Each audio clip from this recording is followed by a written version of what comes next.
Hello everybody, Thomas here. It's been, I don't know, probably 6 months since I did an update for you on the Duck Coop. So I thought I'd let you see where we are. There's been a number of changes. It's still in progress, because I think it'll be in progress probably forever. But here we go. So I think the last time we saw it, I only had about half of this wall, maybe actually this whole just wall built out, but I didn't have the roof or the rest of the structure, and you can see part of it's unpainted. So I still have to get there and paint that. What ended up happening is we had a mix of boys and girls, the drakes and the hens. There's the little ducks. Hi babies, those are our 3 girls.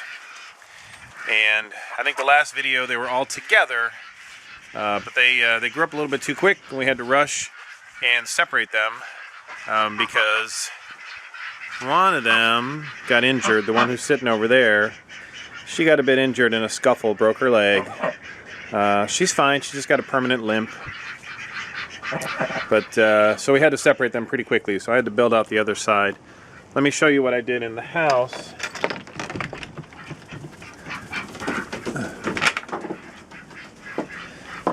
So this was the original door that I had built to let them all out from the house into the run. And I went ahead and cut open another opening there, and I built this little wall between to keep them separated. It works for the most part. Somehow a happy, horny little boy will come across through, I'm not even sure how. I think kind of there's layers of this chicken wire, and I think they can go kind of between. But that hasn't been a problem. It's usually only one or, one at a time, and so that doesn't overwhelm the girls.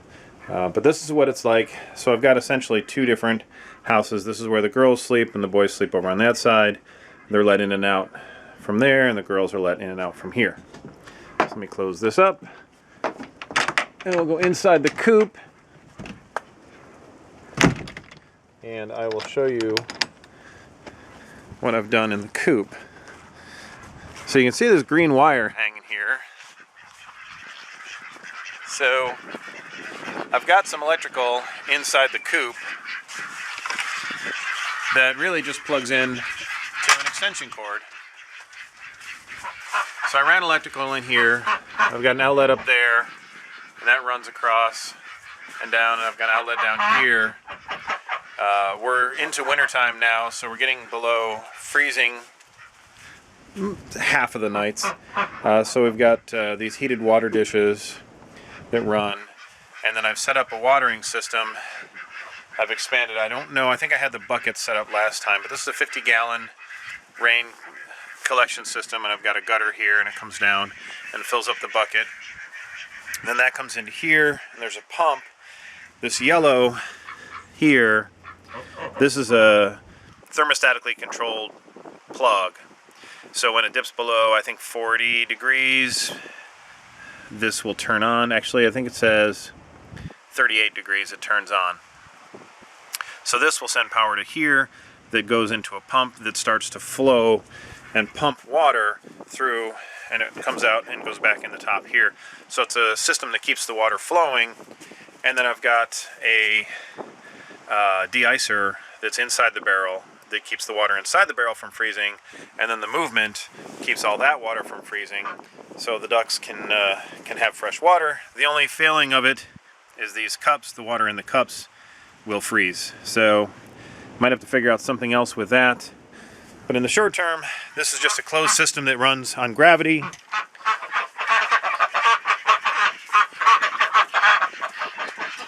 So I don't need the pump to get water over to here from there.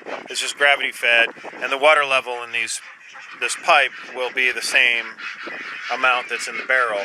So wherever that water level is in the barrel, the water level will be in this pipe. But then the pump will actually keep the water flowing all the way through in the wintertime. So there's that.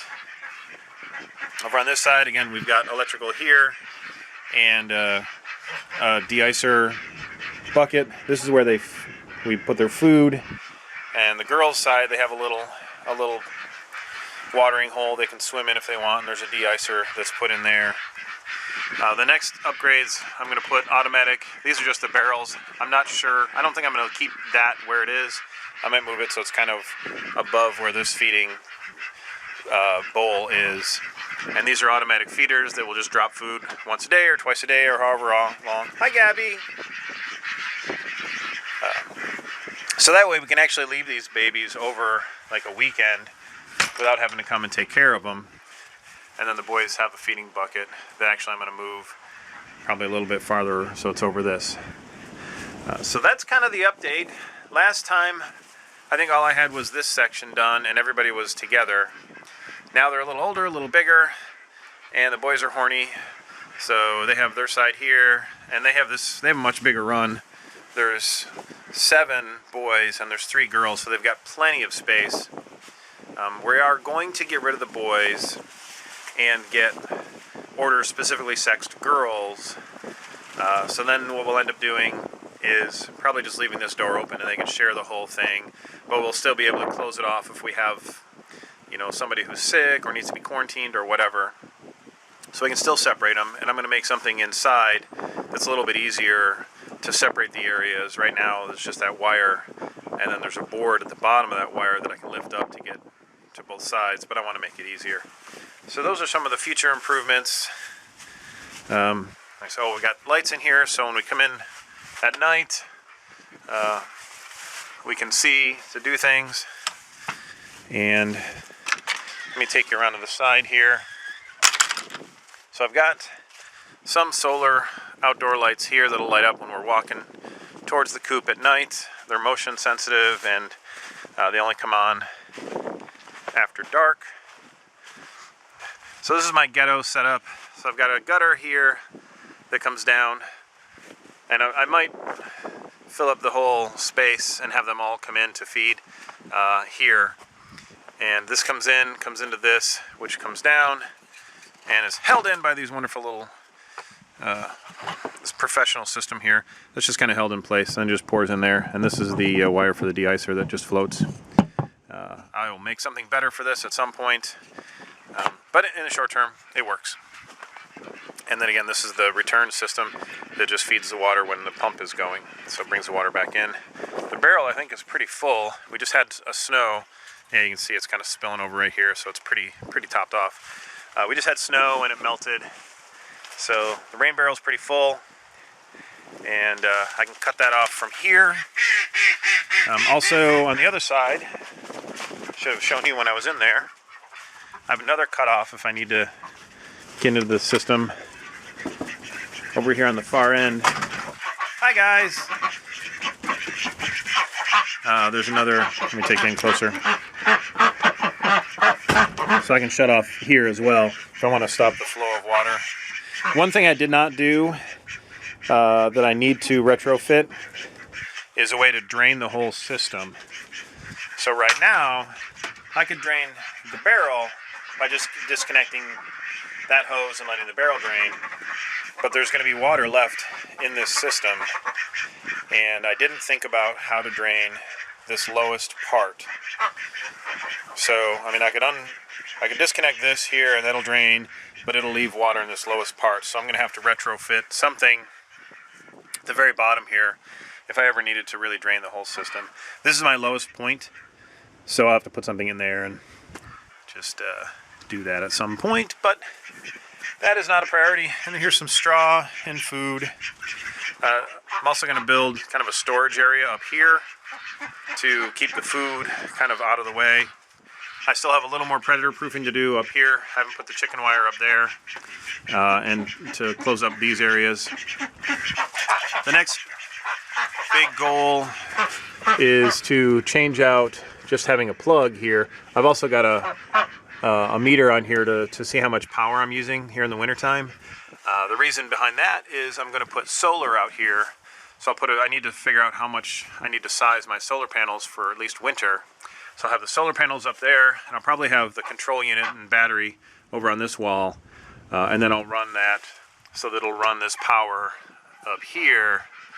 And So instead of having to plug this in the wintertime, it'll run off the battery in the solar system and charge everything and just keep this whole place off-grid and automated. Hi, boys.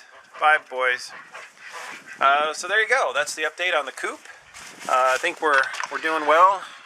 In the spring, I'm going to finish painting all this stuff and do some more touch-ups, you know, finishing up the ridge here, my gable end, and over here, just finishing up all the finishing touches to make it look a little nicer. I did learn a lesson. It's kind of funny. So I bought the original roof panels from Lowe's, and I needed 4 across to finish this 16, was it 16 feet? No, it's 12 feet. And I was adding another 12 feet. It's actually more like 14 feet. So I went to Home Depot and they had the same brand, so I bought, well, 16, but it was 4 across. There's actually 8, because there's 2 rows and then 8 on the other side. And it came up short. I was like, what the heck? Why do I need 5 over here and I only needed 4 over there? I measured everything, except I didn't measure the panels. The ones at Home Depot were 3 feet wide. The ones from Lowe's were 4 feet wide. So I had to go back to Home Depot and get a couple more, 4 more panels to fill it out and finish building across. So that was kind of a fun little mistake. It wasn't a big deal, but that's where it is. And then I'm going to tidy up the area. Over here I've got a mess from construction. It's been a long time working on it. I took a little time off over the summer and had to scramble to get it all ready for winter. But it is there. Ducks are happy and healthy, and we're getting eggs every day. Not a lot of eggs. We're getting a couple of eggs every day from the girls, but once we get rid of the boys, we're going to probably add, I can't remember, about 12 girls, so we'll have like 15 or 16 total ducks, and we should get probably more than a dozen eggs a day, and then we're going to start selling them. So that'll be kind of fun. So hit me up with any questions, comments, whatever, down below, and I appreciate your feedback, and thanks for tuning in. We'll see you next time.